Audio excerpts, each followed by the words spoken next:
नमस्कार. राष्ट्रीय express Marathi news चॅनलमध्ये आपल्या सर्वांचं स्वागत. गावांच्या शाश्वत विकासासाठी टाटा व्हॉलंटियर्सचे काम कौतुकास्पद असल्याचे जिल्हाधिकारी डॉक्टर श्रीकृष्ण पांचाळ यांनी आंबा येथील कार्यक्रमप्रसंगी सांगितले. आंबा ते डोलारा बंधाऱ्यापर्यंत जलसंवर्धन दिंडी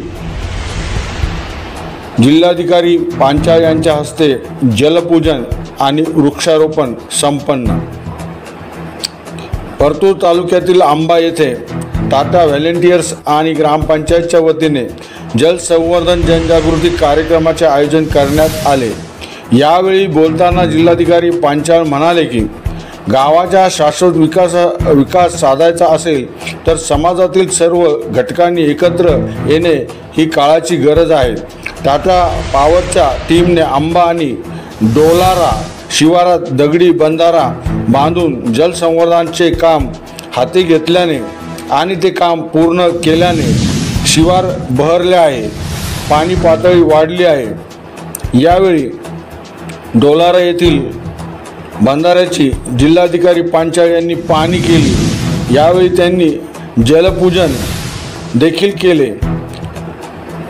यावेळी विभाग प्रमुख प्रशांत जोशी यांनी टाटा समूह करीत असलेल्या सामाजिक कार्याची माहिती दिली.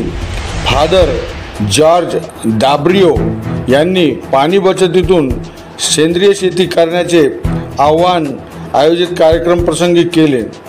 आंबा येथील आदर्श गावचे सरपंच मेराज खतीब, CSR फंडिंगचे प्रमुख विश्वास सोनोले यांनी आपले विचार मांडले. या कार्यक्रम प्रसंगी नवोदय व जिल्हा परिषद शालेय विद्यार्थी, शिक्षक, बचत गटाच्या महिला, ग्रामपंचायतच्या आजी माजी सदस्य, भजनी मंडळ, नागरिक मोठ्या संख्येने उपस्थित होते.